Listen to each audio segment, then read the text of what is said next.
Hello, it's me again, Dawn.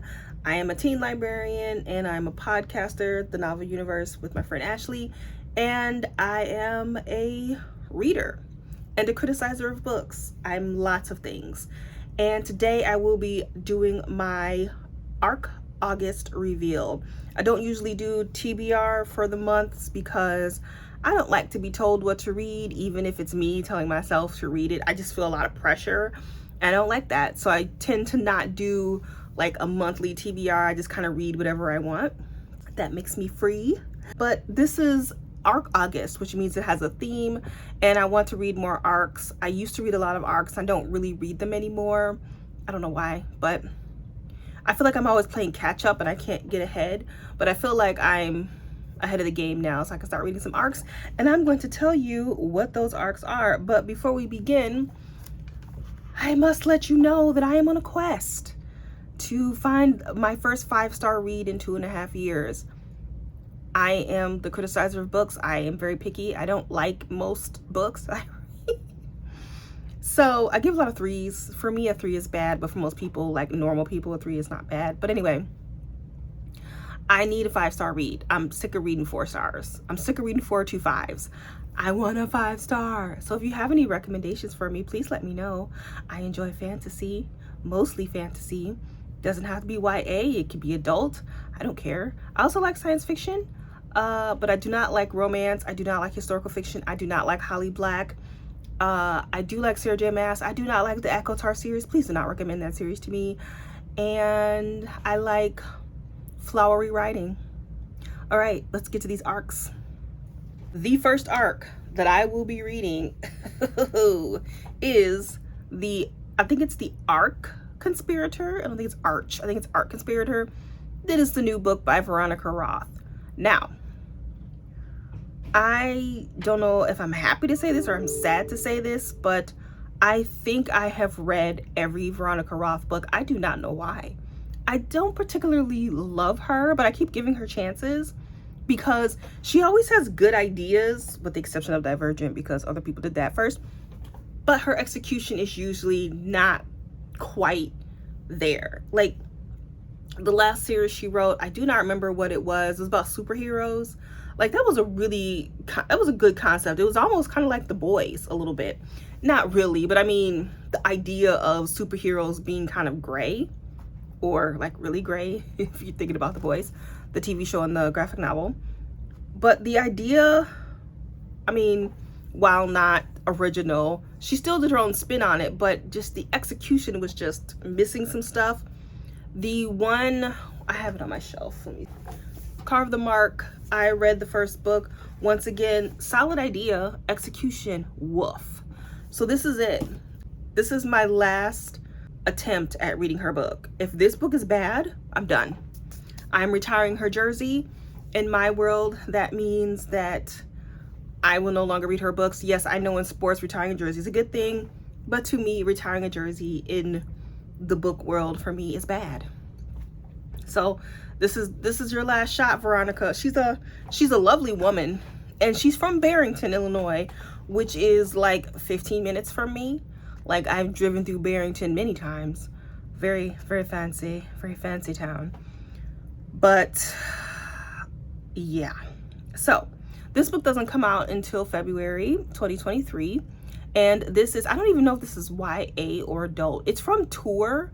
And I always thought Tor was teen and Forge was adult, but I don't know, I could be wrong. I feel like I've seen Tor's the publisher, Tor Forge. I feel like I've seen Tor publish adult books. So I don't know if it's adult or YA. And it is an Antigone retelling. If you don't know who Antigone is, look it up. But this one is about, it's cool. I love all of the Oedipus, and it's by Sophocles. It's great. So Antigone, her Antigone retelling takes place a city outside of Earth. That's what it says. So it is science fiction. And I've already kind of forgotten. Antigone's uncle has basically stolen the throne, and he's let the kids move in, his nieces and nephews move in, but some things go awry. Now, it's very short. It's only 128 pages, if I'm looking at that correctly, which I find interesting. I think maybe that'll be good for her to have less pages to go cray-cray, which is what she tends to do. So hopefully it's a good thing. Okay, if you haven't read Oedipus Rex, I highly recommend it. It's old. It's from Sophocles. It's like Plato's time period or anything, or something like that. But Oedipus, and you've probably heard about it, but you didn't quite know where it was from. But Oedipus was, I think he was like walking along one day and some shepherd was like, "You're going to kill your father and marry your mother." And he was like, "Oh, whatever, old man." So I think he kills the shepherd, which ended up being his father. And the woman he was married to was his mother. And he had babies with her. So he bore his own children, 2 boys and 2 girls. And then he gouged his eyes out because he was disgusted by this. And one of his daughters was Antigone. So that's where she's from. All right. Fingers crossed on that. Fingers crossed on Arc Conspirator. I don't know. Next. The Liar's Crown by Abigail Owen, and this comes out August 30th, and it is YA. All right. I don't know who Abigail Owen is. I don't know if she is a debut. I didn't look that part up, but this book sounds interesting. Here's the cover. I know you've seen this cover everywhere. They are really like promoting the hell out of this book. Hopefully it's because it's good. So this is about a girl, I don't remember her name. She's a princess. She's the spare, essentially, but like a really fucked up spare because her sister is the princess, but she is a twin. But because she was born second, she's the spare. And so when the princess is possibly going to be in danger, they stick her ass in there and was like, "We don't care about you, just like, you know, we don't want the real princess to die." So she gets like put in precarious situations so that the princess does not get murdered. Now, there is a rumor going around that something bad's gonna go down at this party, and the fake princess goes in place of the real princess, and sure enough, something happens. She gets taken by the shadow man, but he has ideas of his own towards the crown, and so I'm guessing they kind of work together to bring it all down. I don't know, but it sounds cool. And I'm all about that. I love a good princess story. So this might be my next book that I read. I have the e-arc.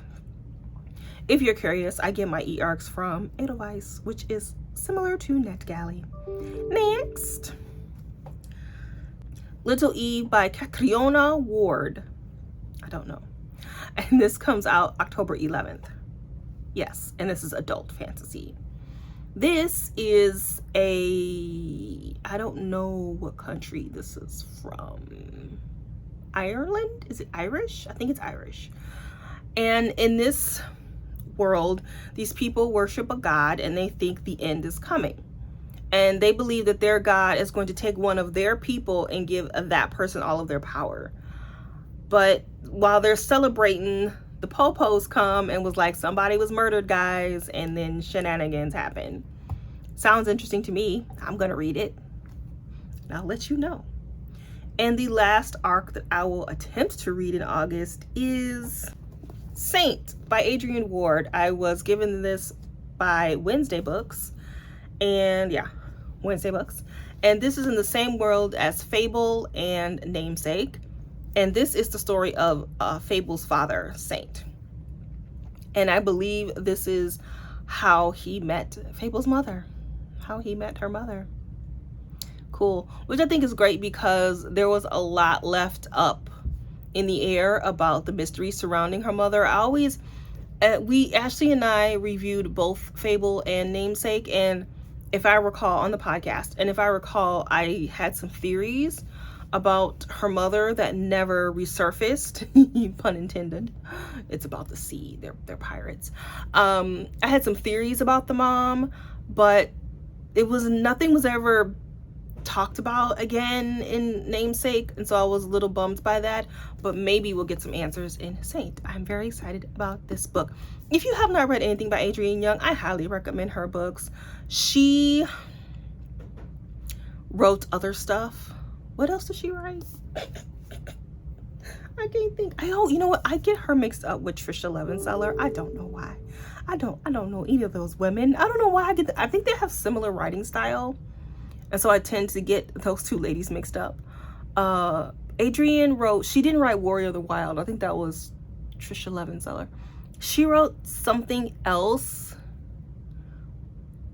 that I read that I really liked, and I can't remember the name of it. Anyway, if you have not read anything by Adrian Young, she is a very good fantasy writer. She, in my opinion, she is like leaps and bounds better than Holly Black. Not better than Sarah J Maas as far as Stone and Glass, but I think she's way better than Holly Black. Her books tend to be quite short, which is a good thing because she's a concise writer. She knows how to write what's important and leaves out the fluff that no one really cares about. She always has really interesting themes in her books. She always writes a strong heroine. She always has a romance, but the romance is always fully developed. There's never any insta love. The guys are usually pretty good. They're not shitheads. Like, she just is a really good writer. Is she an amazing writer? She's no like Laini Taylor or anything like that, but she's close. If she tried just a little bit harder with her symbolism as far as her writing style, she could be up there. But if you have not read her books, I highly recommend Adrian Young books. Her books are usually very, very good. All right. Those are all the books I will be reading in August. They are all arcs. I'm excited. Hopefully one of them is a 5. I doubt it. But one can dream. But until then, I'll catch you in the next video. Bye-bye.